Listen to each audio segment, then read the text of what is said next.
Alors pourquoi économiser ces mots, c'est si important aujourd'hui? Tout simplement parce que notre époque favorise la prolixité, c'est-à-dire les discours longs. Et quand je dis long, je dis trop long. Que ce soit les médias, les débats publics, vos conversations privées ou sur les réseaux sociaux, encore une fois, tout l'espace relationnel, communicationnel, aujourd'hui, est saturé de paroles inutiles, de discours qui tournent en rond.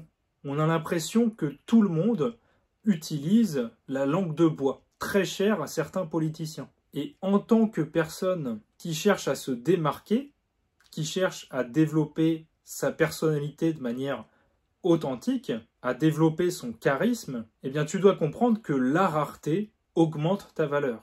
Je dirais même que la rareté crée la valeur. Plus tu parles, plus tes mots perdent de leur poids. Moins tu parles, plus chacun de tes mots devient une petite pépite d'or. Donc, le véritable pouvoir, c'est pas de débiter des tonnes et des tonnes de paroles. Le véritable pouvoir, il réside justement dans la retenue. Chaque mot doit être réfléchi avant d'être prononcé. C'est pas une absence de langage, bien au contraire, c'est sa maîtrise absolue. Parler moins déjà, c'est obliger l'autre à tendre l'oreille, à prêter attention. C'est un moyen de te rendre incontournable. Donc aujourd'hui, dans cette culture où on parle pour rien dire, être spartiate, c'est finalement reprendre le contrôle de votre expression. Donc dans ce programme, je te propose de cultiver cette maîtrise afin d'évoluer dans différents domaines, que ce soit dans le domaine professionnel ou personnel. Donc parler moins pour dire plus, ça va être le cœur de cette formation.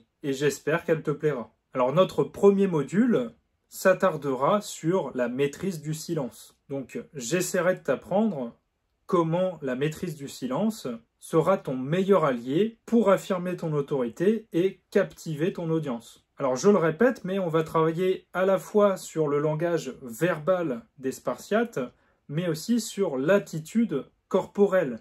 Les deux vont ensemble. Si vous avez des paroles percutantes, mais que vous avez la gestuelle corporelle d'une huître, ça va pas marcher. Si vous avez une bonne gestuelle corporelle, mais que vous n'avez rien d'intéressant à dire, que vous balbutiez ou que vous développez une rhétorique vide pendant des heures, pareil, ça ne marchera pas. Donc c'est vraiment le travail à la fois de l'économie verbale et de la gestuelle physique qui va vous permettre d'avoir naturellement plus de charisme et donc de captiver votre audience.